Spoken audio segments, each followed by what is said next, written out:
Hello दोस्तों। क्या होगा अगर आपका बैंक डूब जाए? क्या आपका पैसा सुरक्षित रहेगा? क्या आपको वापस मिलेगा? और अगर मिलेगा तो कितनी लिमिट तक?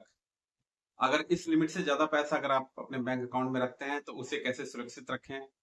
इस तरह के सभी सवालों को आज हम जानेंगे इस वीडियो में, तो लास्ट तक जुड़े रहें। दोस्तों, सभी बैंकों को रेगुलेट करता है रिजर्व बैंक ऑफ इंडिया यानी कि आरबीआई। और आरबीआई की सहायक कंपनी डीआईसीजीसी जितने भी डिपॉजिट होते हैं उन्हें इंश्योर्ड करती है। यानी जो पैसा आप बैंक में जमा कराते हैं उसे इंश्योर्ड करती है। और इसकी लिमिट होती है प्रति व्यक्ति प्रति बैंक 5 लाख रुपए। यानी कि एक बैंक में आपके 5 लाख तक अगर जमा है तो वो डीआईसीजीसी के द्वारा सेफ होते हैं, इंश्योर्ड होते हैं। और इस लिमिट तक यानी 5 लाख तक आपको पैसा वापस मिल जाएगा। अगर आपने एक बैंक में एक से ज्यादा अकाउंट रखे हैं या फिर एक बैंक के अलग अलग ब्रांचेज में भी अगर अलग अलग अकाउंट रखे हैं तो भी आपको मैक्सिमम 5 लाख तक ही पैसा बैंक के डूबने पर वापस मिलेगा। तो अगर आप ज्यादा पैसा रखना चाहें तो उसे कैसे सुरक्षित रख सकते हैं? उसके लिए आप एक से ज्यादा बैंकों में अकाउंट रखें। हर बैंक में 5 लाख तक का आपका अमाउंट जो है सेफ रहेगा और बैंक के डूबने पर आपको वापस मिलेगा। मान लीजिए आपको 15 लाख रुपए रखने हैं। अगर आपने 3 अलग अलग बैंकों में 5-5 लाख रुपए जमा करवाए, अगर तीनों बैंक डूब जाते हैं तो 5-5 लाख रुपए यानी कि टोटल आपको 15 लाख रुपए मिल जाएंगे। लेकिन यही 15 लाख अगर आपने एक ही बैंक में जमा करवाए और वो बैंक अगर डूब जाता है तो आपको सिर्फ 5 लाख रुपए ही वापस मिलेंगे। इसमें एक चीज आप और कर सकते हैं। अगर आप एक ही बैंक में 5 लाख से ज्यादा रुपए रखना चाहते हैं तो आप अलग अलग ओनरशिप में उसे जमा करवा सकते हैं।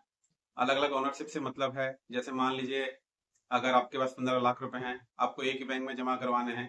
5 लाख आपने अपने अकाउंट में जमा करवाए, 5 लाख अपनी वाइफ के अकाउंट में जमा करवाए, एक आपने ज्वाइंट अकाउंट करवाया आपके और वाइफ के नाम से, 5 लाख उसमें जमा करवाए। इस तरीके से ओनरशिप बदल गई, उसमें सेम कैपेसिटी और सेम राइट में 3 अलग अलग अकाउंट हो गए और उन तीनों में अलग अलग 5-5 लाख का कवर आपको मिलेगा।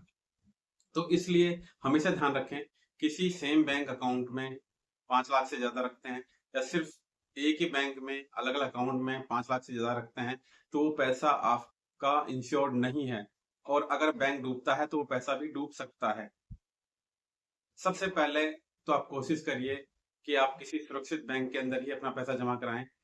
कौन से बैंक ज्यादा सुरक्षित हैं इस बारे में मैं अलग से वीडियो बनाऊंगा, उसमें आपको बताऊंगा।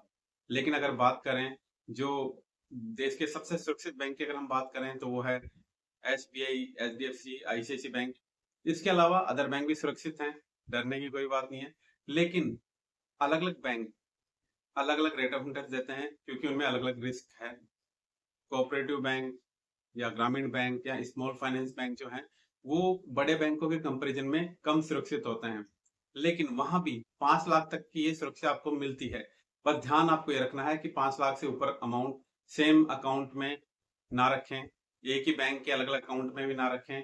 आप अपने नाम से और अपने फैमिली मेंबर्स के साथ ज्वाइंट अकाउंट खोल के उसमें 5 लाख से ज्यादा अमाउंट रख सकते हैं। साथ ही साथ अलग अलग बैंकों में अगर आप अकाउंट रखेंगे तो आप आसानी से डीआईसीजीसी की 5 लाख की जो लिमिट है उसका बेनिफिट लेके अपने पैसे को सुरक्षित रख सकते हैं। अगर इससे संबंधित कोई भी आपका सवाल हो तो आप कमेंट कर सकते हैं, मैं आपको क्लियर कर दूंगा। आप जान जाएंगे कि किस तरीके से अपना पैसा सेफ रखें। इस तरह की और जानकारी के लिए आप मेरे चैनल को सब्सक्राइब करें, वीडियो को लाइक करें। Thank you for watching.